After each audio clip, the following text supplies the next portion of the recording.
Hey guys, this is Ed from Mission Impossible, and welcome back to one of our Atari 2600 tier lists. Today we're going to be doing 1979 Atari releases, and with me today I have Wyatt. He's been helping me go through all of these games on stream, so let's rank some of these. Okay, so first up we have Adventure. So Adventure is a classic. It's one of those that obviously, we talked about it as being part of a big part of the book and movie Ready Player One. It has the first Easter egg. I will say that playing past the first level, which I had mostly only done before, the game is hard. Gets a bit much really quick. That bat is annoying. Just comes in and steals things. Steals the dragons. Yes. So the dragons are even faster now. The stealing of the dragon, and then you steal the bat. You grab the bat, which and has you can hold the thing. It's a very strange concept. Yeah. I thought it was definitely interesting. It was fun though. I had fun with it. Hold on. I wanted to try my catchphrase here. Catchphrase. Boy, these games are old. Is that good? There you go. Sure. We're gonna. All right, keep it. Put it in. We're keeping that. Catchphrase. Every time. Okay. Anyway. All right. Anyway, you were saying. As far as Adventure goes, though, the concept is very interesting with a very limited ability to do anything. They did quite a lot. Mm-hmm. I think they, in some ways, sometimes it hurt my eyes. Right, like blinking. The blinking in the maze and stuff, it was just like, things blink on these screens a lot in the Atari days that we're going through. And I've noticed that up to now, and it's not really been an issue until this one.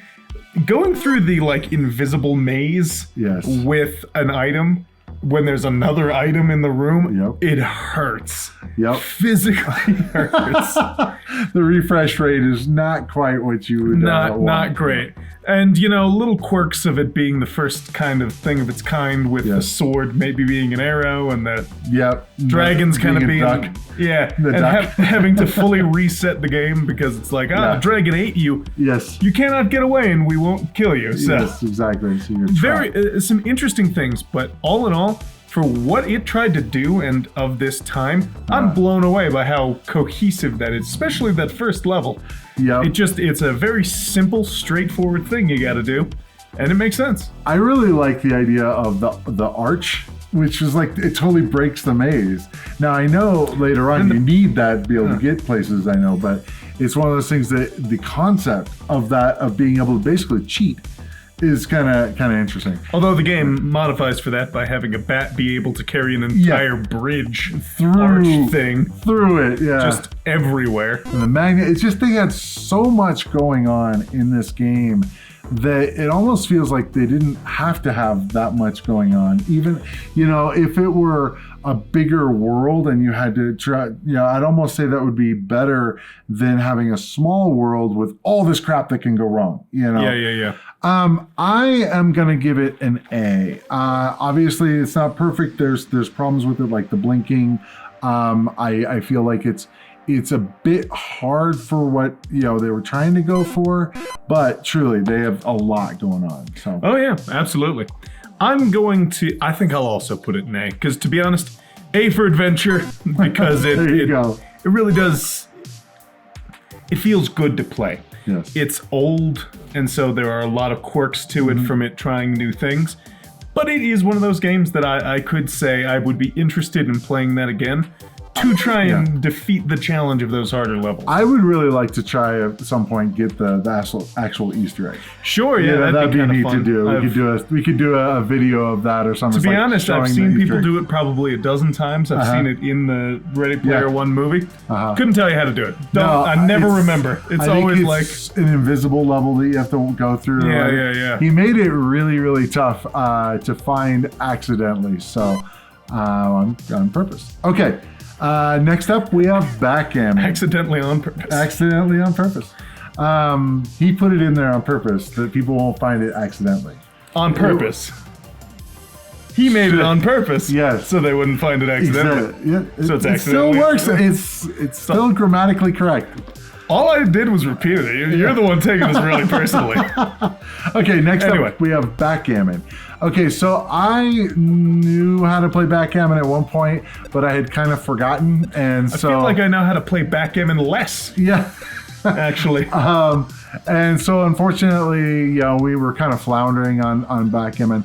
Although I will say I do like the fact that they actually did a lot with the colors, more than they needed to. If you think about a normal backgammon board, and it's usually just two colors, red and black or white and black. Yeah. Where they did all kinds of colors, which was kind of neat.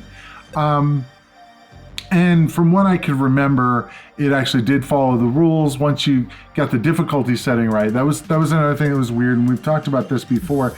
The difficulty setting is kind of weird because I think because you can have it, the way they implemented that, I would have rather that they actually set up more variations instead of doing it so that you have the difficulty switch, which may or be on easy or hard. On easy, it was really confusing to start because you don't roll the dice. It has you set the dice. If you're teaching somebody how to play the game, I mean, I guess you could set the dice, but don't go with house rules first time. That's the thing, and that's the problem with the difficulty switches. The difficulty switches make it so that you don't know what state it's going to be to start. No. And so that's where, like we've talked about, what they could have done in certain ways is say, don't worry about the difficulty switches. Have the first game be, one player standard rules. Sure. Yeah. And then, two is two player standard rules or whatever. And then have it so that the defaults make sense. The switches being in whatever position they're in when you play the game, it makes it a little bit confusing. It's tough. Yeah, I'll say. And we ran into that a couple times. Actually. Yeah. And, it gets. Yeah, and I guess I wish they would have just used the game select and not even worry about the difficulty switches. But you end whatever. up getting to a point where it's just this didn't need to be here. My issue is trying to rate this because it's like they followed the rules. It did have a doubling cube, which is a part of more advanced backgammon. Not remembering how to play the rules, I don't think that it's its fault. It's not the game's fault that I don't remember how to play backgammon. They're not going to have a tutorial in this age of games. That being said, I think I'm probably going to have to go with a B because while these days if I were to play backgammon, I'd probably play with an actual board or I would play with a more modern game. There's no reason, in my opinion, of going back to a 2600 version of backgammon. No, not really. To full honesty, I think I might even put this in D tier. Okay. Because as a game, I didn't have a ton of fun with it. Sure. And of course, they didn't have tutorials at this stage. Sure. But that manual was also just daunting, and it was difficult to read. There was a lot of things that were about the game, but not backgammon the game. It was about, switch this, do that, whatever. And it ended up being confusing. The controls were a little difficult. I know they would have been easier on a real controller. Right. But even then, it was just kind of obtuse to do it that way. I feel like up and down would have been just as easy to do. So I gotta say, not a fantastic game. Fair enough. Now, if you're a big backgammon fan and you want somebody to play with, I do have one player option. So sure. That is nice. Okay, bowling. So bowling, straightforward. I really like the most. Bowling was fun. Yeah, there's not much to the game of bowling, but it had the ability of steering the ball. But the curve mode was really nice because I felt like that captured most of of bowling when you're actually curving the ball. Obviously, you can't curve the ball while you're doing it. That'd be pretty hard to implement. So they made it so that you curve the ball when it's supposed to curve. There is the whole I forgot steering. You had to have steering because that's just the way it is, and that was kind of funny. Although I don't think it was any very better. Good steering. Yeah, honestly. it was slow. That was the deal. I know it was very slow, but it also didn't move almost at all. It moved less than the curving, so it was like worse curving. Sure. Now again, it's like I don't think there was anything wrong with bowling. There was it did what it was supposed to do. As far as if you had this game and it was one of your only games, I could see playing it. I could see playing it. I'm gonna put it at the A tier because we did have quite a bit of fun with it. Oh, totally. We played a full game, I believe. We did. Yeah. So I had a lot of fun with it. It was a good bowling game that wasn't. They actually have it so that the characters change color depending on which one. Yeah, which was nice. The small differentiations, a little bit of polish. It was good. You know, it had the Atari flair of everything was just a square, and you were told, it's a ball. It's an early game. I'm aware. Yeah, the later it has that, but yeah. it has that kind of fun flair of, you know what's going on. It's abstract, but it's not so abstract as some of the other games we've played, and I'm sure will play, in which you kind of have to stretch to understand what you're looking at. Yeah, exactly. Because I think even in some of the games we, like with Superman and stuff later on. We'll get on to Superman. But there are games where the objects are a little bit difficult to discern what they are because they're so abstract that they no longer represent it. Right. This one hit that nail perfectly on the head, and I gotta say, it's one of the better bowling games I've ever played. Right behind Milo's Astro Lanes for the N64 and Wii Bowling in Wii Sports. All right, wow, so, that's pretty high praise. I'm gonna give it. I am gonna put it in an A. It's not above adventure for me, but yeah, it's one I would not be disappointed if we had that. If that one was on even at a party or something, and someone was like, "Hey, you want to play?" Whatever. It's the kind of game that'd be like, I'm down for a couple of rounds. The thing that's nice is it also implemented the scoreboard, which it only just did the slashes for the spares and the X's for the strikes, but they didn't have to do that. It was like they could have just put a number for the frame and went, you know what, good we're gonna polish. calculate that. They didn't have to, but they did, and I think they did a good job of it. Okay, next up, Canyon Bomber. Oh yeah, that one. I kind of forgot about it until now. Kind of like Breakout. It's kind of like Air Sea Battle and Breakout mixed. But not as good as either of those things. Yeah, exactly. It's like it tried to combine the two badly. Poorly? Yeah. In such a way. What else can we say about it? I mean, you're flying along, you're dropping bombs onto a canyon where it has, looks like bricks kind of thing. Yeah. I think the thing that's interesting is, unlike Breakout, where you can control where your paddle is a little bit more, you're just going wherever you're going when you're bombing that canyon. Which, for one thing, that theming is just strange. Like, it seems how many like canyons do we have to bomb? Yeah, I kind of feel like Air Sea Battle kind of does this way better. I would say so. I don't know if I can say much more about it. I'm gonna probably put it in the D tier for me. I feel like the game is sort of redundant. I don't, and it wasn't very fun, at least for me. No, I would agree with that. I'm gonna put it just above Backgammon because it was still.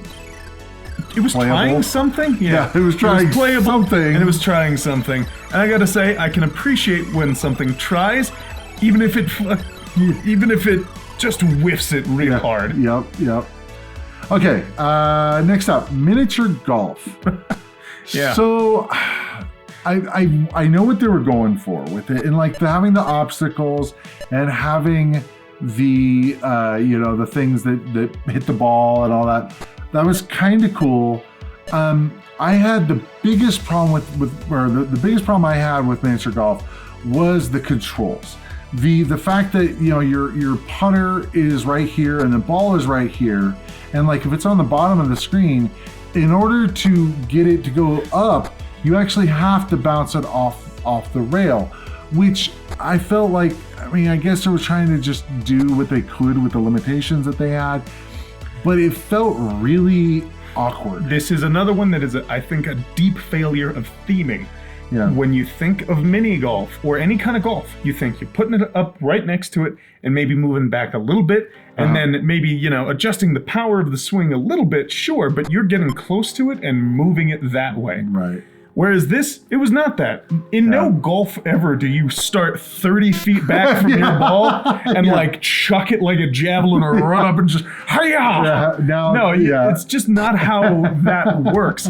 But if they had just called it like billiards or it was like, more like a bumper pool game, like a bumper pool, trick pool, something like that. And it was, and that theming, you pull it a little further back, and you do bounce it off of things. Yeah, because instead of just being a little thing, it could be a stick. Yeah, that you could change the orientation. It would be better as a pool game. It would have been, and it would, because I think the fundamentals of the game are fun. It's just they didn't make it make sense. Yeah, exactly. So when you start it up, your mind is in one place, but then it's hard to really get to where you need to be to play the game properly.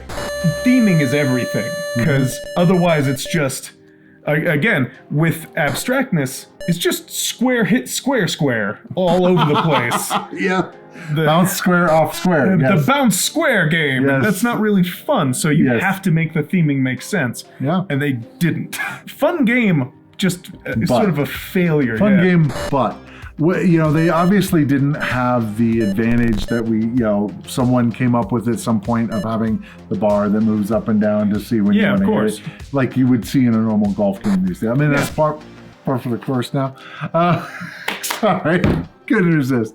That is pretty common now of like you want to hit it hard, you wait, and they could have implemented them, but that really wasn't a thing, so we can't hold that against them. I can't hold the ideas they didn't have against them. I can just hold their inability to realize that this isn't how golf should be. Sure. I gotta go with probably a C tier, I guess. It wasn't horrible, but it wasn't great either.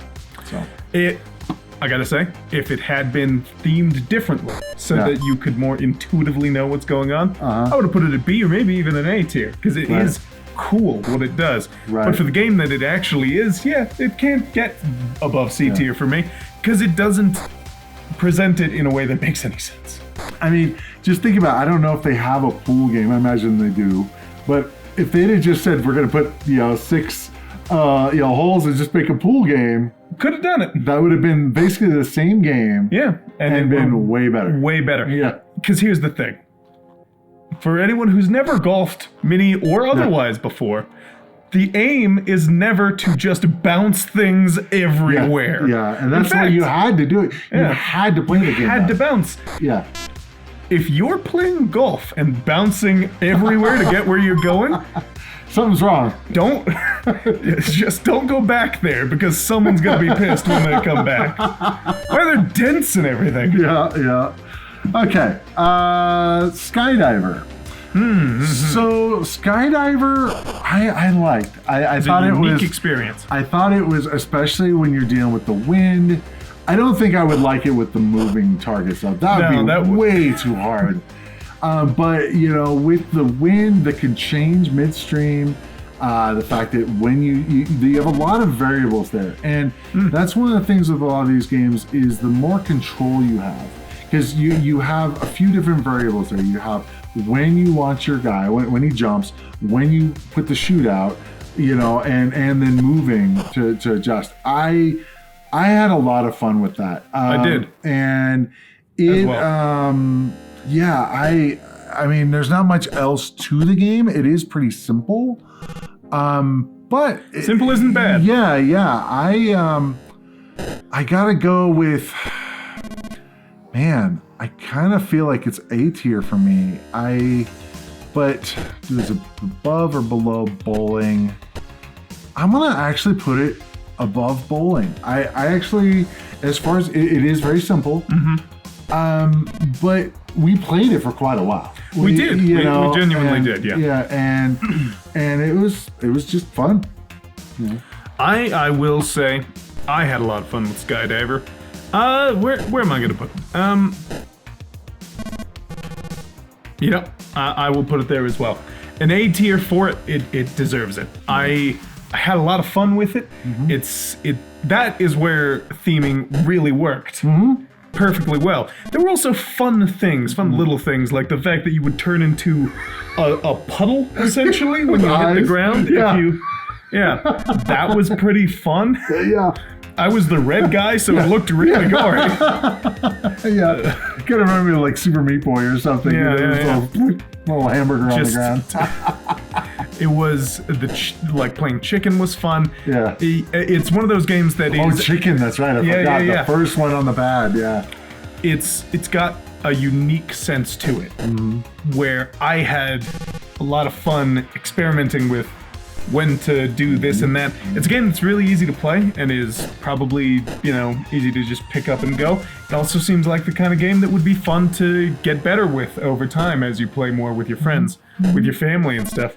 And I gotta say, anytime I play a game that reminds me of the opening of the 1995 Power Rangers movie, always everything with this guy always revolves around Power Rangers. So. Truly, in no way that's true, but coincidentally, sometimes it's never true. I happen to know. Never true? Well, that's like just going the opposite. Well, okay, sometimes. Sometimes true. Sometimes I judge things based on Power Rangers, but that's more of a coincidence than anything. Look, if you've seen it, the 1995 Power Rangers movie. I don't know if we can put a clip anywhere. It might not be legally viable, but there were a bunch of color-coded people jumping out of a plane to land on a target. Okay, it was a whole deal. Fair enough. And then Ivan Ooze showed up, and then they made fun of the Brady Bunch. It was a great movie. Go see it. Okay. Regardless. Skydiver's a good game. Okay, and speaking of good games, now we get to Slot Machine. Yeah, that's about right. So Slot Machine was made by David Crane, who went on to make much better games with Activision. And from what I understand, he made this because his mom liked Slot Machines. Personally, I like slot machines. Like when I'm in Vegas or something, I'll play slot machines. Not heavily, but it's fun because you see all the cool stuff on the screen. This was not that. This was pretty far from that, actually. And I don't know how David Crane ever made anything good. Did we even hit jackpot? Not once. We sat there. It was real odds. It seemed. Yeah, and I mean it's a game, so but it's always rough when you have a slot machine type game on a computer because it's like, well, you're not playing for real money, so it's kind of like you don't have that same thrill of winning. Pokemon Fire Red on the Game Boy Advance had a slot machine section. You could go into like this secret evil casino, and secret evil casino. Well, it was run by the bad guys, I'm pretty sure. But even after you beat the bad guys, it's still there. What platform was it? Game Boy Advance. Okay. So Fire Red, Pokemon Fire Red. You would go in there, and I spent, for real, genuine hours as a kid playing Pokemon Fire Red. Really? Just at the slot machines because they were fun. It was fake money. You would get so much money in that game that it didn't really matter. Sure. But there were prizes and the colors, and the fact was you hit the button to stop the reels. Ah, yes. You couldn't actually time it. It was still random. Sure. But you had that illusion of control. This truly feels like I just watched money disappear, like points disappear. It wasn't. Yeah, and to be honest, if they, I just think that they just shouldn't have made it. Yeah, exactly. That's what I'm saying. They couldn't have done any better. My example was mostly that slot games can be fun. It's just with what you have and what you can do with this system, it was the wrong time to make this kind of a game. It was unnecessary and it felt weird. It just, it sort of felt double sad because it's like, oh yeah, I'm going to play slots on my Atari. But what's funny is you can have two-player on it. Yeah. Two-player, which was odd to me. It's like you're both betting on the same pull of the reel. I don't. It really does. It adds a level of. This really is a role-playing game of role-playing a sad person sitting at a penny slot next to another sad person. I guess, but you're sharing a machine. Yeah, because there's only one working machine in the airport or whatever. That's really sad. There's one working machine, the other three are broken, and so you put in a penny, he puts in a penny, and then you both cry. Okay, so for me, slot machine... Ooh, basic math level or D?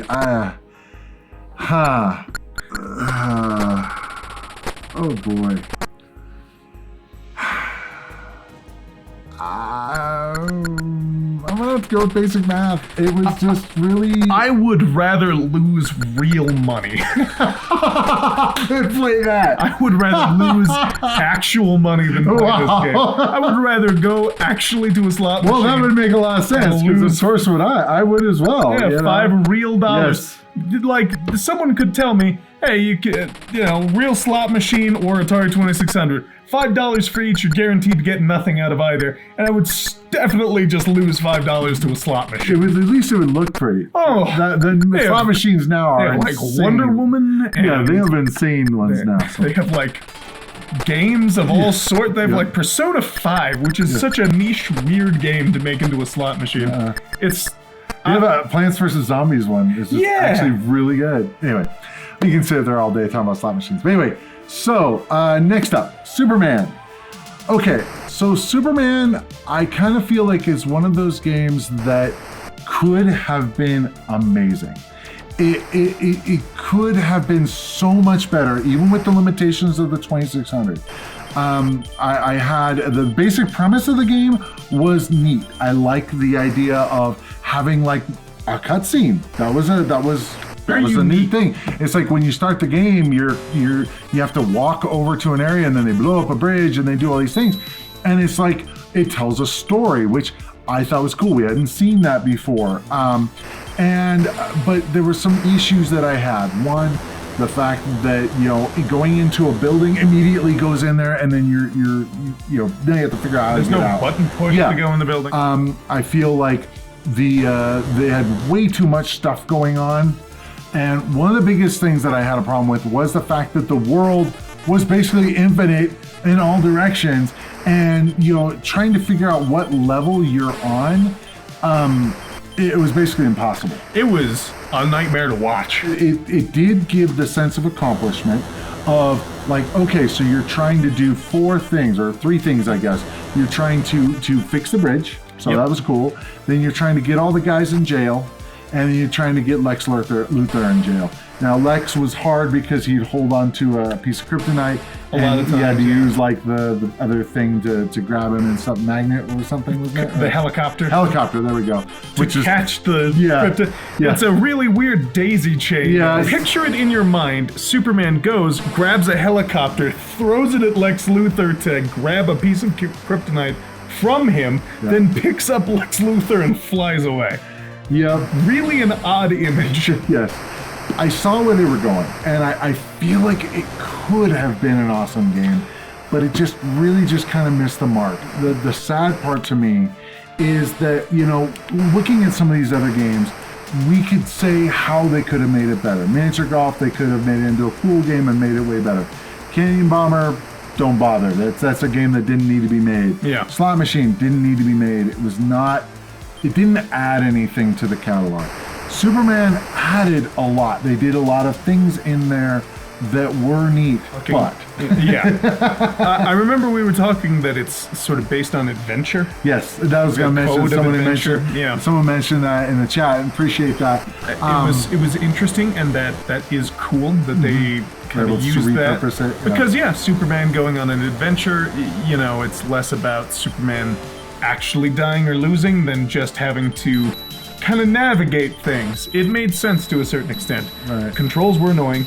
Navigation of the actual space was annoying. I always dreaded when I would fly around different areas and I didn't want to go in there. Yeah, it's like, you have to avoid that obstacle. All in all, it's a miss. And that sucks. Yeah. Superman's one of my favorite superheroes, and he's never gotten a game that's been good. You're right.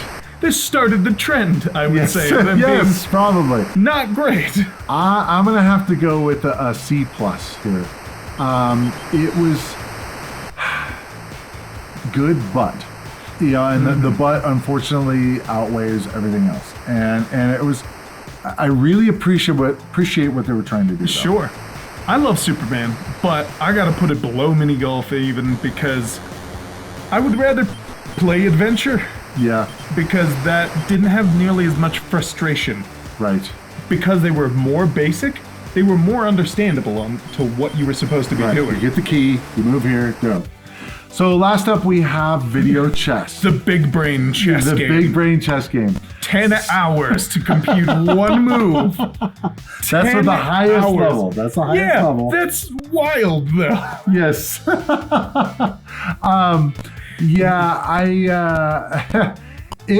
fact that they actually implemented chess, though, is impressive. You gotta give them props for that. I can't say this is another instance where, me at least, chess is just a better game on its own. I don't really.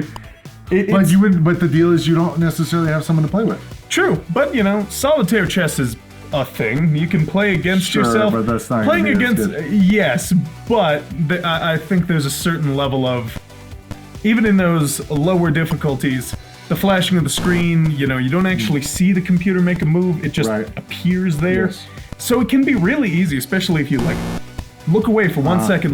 Wait, where did it move? Yeah. And then you gotta, especially if it were later in the game. You should have had squares or something that showed. Yeah, some sort of highlight. Just minor things. Definitely could be nice if you just wanted to play chess sometimes. Sure. I will say though, the 10-hour option. That still cracks me up. When you read that off, I'm like, are you kidding me? It jumped 10 hours? So in the manual, it showed a jump of level 7, about 5.5 minutes for it to make a move. It's a really long time, but that's, you can figure that out. Sure. You can play with a real person, and if you're doing casual, it might take them that long, now. But okay, whatever. Level 8, 10 hours. They said it was an average, it could take longer also. And it's just, I understand that it might sometimes take 10 hours, but I made my opening move and then it was magenta. Yeah. How is it going to take you 10 hours to move a pawn? Well, it's got to take everything into account. It's trying to predict the future. Well, that's what it is doing. After 10 hours, I hope it also gives me all the lotto numbers. Because that would be awesome. At that point, it was just like, what am I waiting on here? Yeah. So that was funny. It's not like a mode you have to use. But I will say, if you think you're really good at chess, and again, you're like, I know how to play chess. I don't need to play this. And you flip through the difficulties and you find, oh, that's the highest one. And then your screen just keeps going blank. Eventually you'll move down probably to lower difficulties. Sure. But you also might just think, oh, the game's broken. They could have put a thing just have an icon or thinking or something that would have been T-minus 10 hours. Yeah. The fact that they were actually able to implement chess on the 2600, keep in mind the amount of memory that the 2600 has. I don't know if you realize, the amount of RAM has 128 bytes of RAM. Sure. Not K, not megs, not gigs. Bytes. It's so little. I am impressed that they could implement chess. Yeah. I just think overall, not an overly worthwhile experience. Sure. Well, we talked about this before. If it's better with, just to do it. Right. Then, For me, I'm probably going to have to put it at maybe a C- kind of range. I'm going to put it at the high D end, I think. I like the technical aspect, like you said. I do find it very impressive. Taking the game in context of the games around it, that's an impressive feat. Sure. I also just don't think that it was a ton of fun. And because of those small little visual idiosyncrasies, it's just not the sort of game that I would have picked up, or that I wouldn't have played one of these other games first. Right. To be honest, I have better things to do with my time. Lots, yeah. Like play more games. Exactly. Like play Pokemon Fire Red. And, yes. And Milo's Astro Lanes. When we get into those games that are going to take a long time, it's going to be really hard to cut it off at 10 minutes to be like, all right, we got to move to the next game. It is true. Yeah. But I'm going to have a lot of fun when we get to those games. Especially the Power Rangers game. Actually, yeah. Yeah, I had a feeling. I believe it's on the Super Nintendo. Then you just hand me the controls and go, all right, here you go. It's actually a fun game. Of course it is. It's a beat 'em up, I think. Okay, cool. Because of course it is. Of course it is. All right, guys. Well, that's all we have for today. Hope you enjoyed watching these tier lists. Leave us a comment and let us know if our list agrees with yours. And we'll see you guys in the next video. Till then, see you in the next adventure. Don't gamble. Take care. Thanks for watching. If you enjoyed the video, be sure to hit the like button. If you'd like to see more of this kind of content, be sure to hit the subscribe button and ring the bell. I post new videos all the time and I wouldn't want you to miss any. If you'd like to see more of this series, be sure to click up here. And if you'd like to see something else, be sure to click up here.